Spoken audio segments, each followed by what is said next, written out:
नमस्कार, मैं हूं गौरव यादव। बिहार चुनाव से पहले चुनाव आयोग पुनरीक्षण करना चाहता है, लेकिन विपक्ष, समूचा विपक्ष, चाहे वो आरजेडी हो या इंडिया अलायंस कांग्रेस हो, सभी का कहना है कि अब मैच फिक्सिंग शुरू हो गई है। जैसे राहुल गांधी ने आर्टिकल लिखकर महाराष्ट्र चुनाव के बाद महाराष्ट्र चुनाव में हुई धांधली की पोल खोली। उन्होंने बताया कि किस तरीके से चुनाव आयोग ने मिलकर भारतीय जनता पार्टी या एनडीए के घटक दलों के साथ मिलकर पूरी की पूरी चुनाव की पटकथा महाराष्ट्र में रची, उसी तरीके की पटकथा अब बिहार में रचने की शुरुआत हो गई है।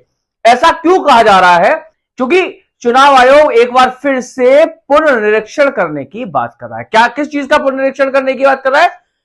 वोटर लिस्ट का। यानी कि विपक्ष का कहना यह है, आरजेडी का कहना यह है कि भाई अब समय बहुत कम रह गया है, चुनाव आने वाले हैं, ऐसे में पुनर्निरीक्षण कर पाना संभव नहीं है और सही तरीके से कर पाना तो बिल्कुल संभव नहीं है। लेकिन चुनाव आयोग का तर्क क्या है? चुनाव आयोग कहता है कि भाई पुनर्निरीक्षण इसलिए किया जा रहा है कि किसी तरीके से कुछ ऐसे वोटर्स वोट ना डालें जो गैर कानूनी हो। वहीं दूसरी तरफ जो प्रवासी हैं या बाहर से आए हुए लोग हैं, विदेशी लोग हैं जिन्होंने वोट बनवा लिया है, उन सबको वोट डालने से रोका जाए और जो पात्र लोग हैं वो समय से वोट डाल पाए, ये कहना चुनाव आयोग का। लेकिन इसके उलट यदि बात की जाए तो आरजेडी नेता तेजस्वी यादव का कहना है कि चुनाव आयोग अब वही खेल खेलने लगा जो महाराष्ट्र में खेला था। क्योंकि आखिरी बार यदि पुनरीक्षण की बात की जाए तो 2003 में, लगभग यानी कि 22 साल पहले हुआ था। अब चुनाव आयोग पुनरीक्षण कर रहा है और पुनरीक्षण में जिन दस्तावेजों को चुनाव आयोग मांग रहा है वो दस्तावेज मुहैया कराना ग्रामीण परिवेश के लोग, आदिवासी समाज के लोग, दलित लोग या पिछड़े समाज के लोग या अल्पसंख्यक समाज के लोग, वो लोग जो साक्षरता में कम है या आर्थिक स्थिति से कमजोर है, उन लोगों को वो दस्तावेज पूरे कराना बहुत ही मुश्किल हो जाएगा और हो सकता है लाखों वोटर ऐसे हो जाए जो समय से वो दस्तावेज पूरे ना करा पाए, जिनको चुनाव आयोग वोटिंग लिस्ट से बाहर कर देगा। तो ऐसा बड़ा वोटर है जो आरजेडी को या इंडिया अलायंस को वोट करने वाला है, उस वोटर को वोटिंग लिस्ट से बाहर करने के लिए चुनाव आयोग ये काम कर रहा है। आरजेडी का ये कहना है, इंडिया अलायंस का ये कहना, और कहना ये भी है कि चुनाव आयोग बीजेपी या जेडीयू की बी टीम की तरह काम कर रहा है। यह आरोप बहुत संगीन हो जाता है कि बी टीम की तरह। क्यों? क्योंकि उनका कहना यह है कि चुनाव आयोग जन्म प्रमाण पत्र मांग रहा है। किसके जन्म प्रमाण पत्र मांग रहा है? वोटर का नहीं, वोटर के माता पिता का। अब ग्रामीण परिवेश में क्या हो जाता है कि ग्रामीण परिवेश में लोगों को अपना वोटर आईडी कार्ड, तो अपना जन्म प्रमाण पत्र रख पाना तो बहुत मुश्किल होता है। अब ऐसे में अपने बुजुर्ग माता पिता का वोटर आईडी कार्ड या जन्म प्रमाण पत्र वो कहां से लाएंगे? समझने वाली चीज ये है, ऐसे कई दस्तावेज हैं, ये तो एक एग्जांपल है, लेकिन ऐसे कई दस्तावेज हैं जो वोटर चुनाव आयोग की तरफ से वोटर से मांगे जा रहे हैं। अब यदि इन दस्तावेजों को चुनाव आयोग को वो समय से पूरा नहीं करा पाते या थोड़ा सा आनाकानी हो जाती है तो चुनाव आयोग की टीम उन्हें उस लिस्ट से बाहर कर देगी। इसके लिए चुनाव आयोग का कहना यह है कि बीएलओस घर घर जाएंगे, लेकिन घर घर जाएंगे, गांव गांव जाएंगे तो समय बहुत कम है और ऐसे में पूरा विपक्ष इसका विरोध कर रहा है। वहीं ममता बनर्जी का भी कहना यह है कि जैसे एनआरसी को लागू किया, एनआरसी का खेल खेला, वैसे ही चुनाव आयोग अब वोटिंग लिस्ट के पुनर्निरीक्षण का खेल खेल रही है।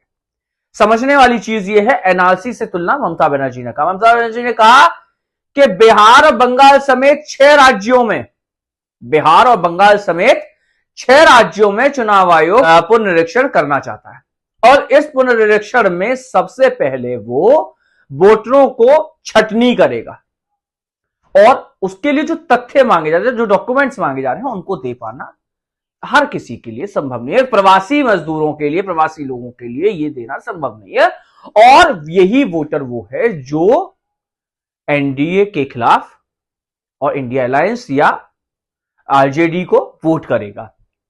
समझने वाली चीज है कि जो कोर वोटर है, चाहे वो दलित समाज का हो, चाहे वो आदिवासी समाज का हो, चाहे वो ग्रामीण परिवेश से आता हो, चाहे वो पिछड़ा समाज का हो, क्योंकि शहरी क्षेत्र में अधिकतर लोगों के पास जन्म प्रमाण पत्र होते हैं और वो इसको लेकर जागरूक भी होते हैं, क्योंकि कई जगह पढ़ाई की जगह या कई जगह ऐसी होती हैं जहां पर जन्म प्रमाण पत्र की जरूरत होती है, तो समय ना समय रहते कभी ना कभी कोई ना कोई बनवा ही लेता है। लेकिन ग्रामीण परिवेश में रहने वाले लोगों को ऐसी कोई जरूरत नहीं होती, जिसके चलते उनके पास जन्म प्रमाण पत्र, और यह भी हो सकता है कि आज की परिवेश में जो जनरेशन है, जैसे कि जो अब नया वोटर है 18 साल का, उसके पास तो हो सकता है कि जन्म प्रमाण पत्र हो, लेकिन उसके माता पिता का जन्म प्रमाण पत्र हो या नहीं हो, यह बहुत जरूरी है। समझने वाली चीज यह है, क्योंकि भाई अप्रोक्सीमेट ये मान लीजिए आज से 20 साल पहले या 30 साल पहले गांव के लोगों में इतनी जागरूकता थी या नहीं थी,